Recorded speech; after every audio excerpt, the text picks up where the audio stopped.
Ang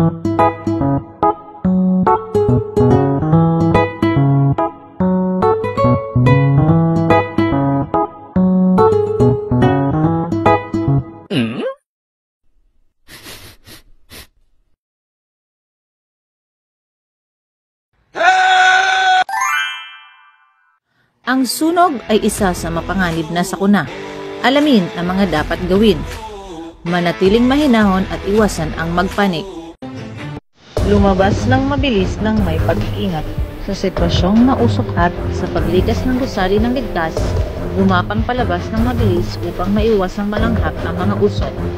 Pakiramdaman muna ang pinto bago ito buksan. Paghanap agad ng alternatibong labasan kung ito ay mainit.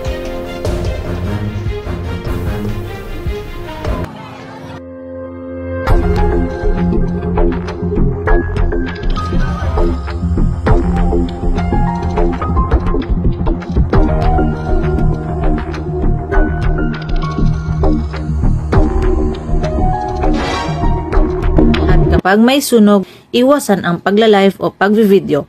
Agad na tumawag sa bumbero. Isang paalala mula sa Bato Fire Station. Sa oras ng sunog, maaari po lamang tumawag sa mga numero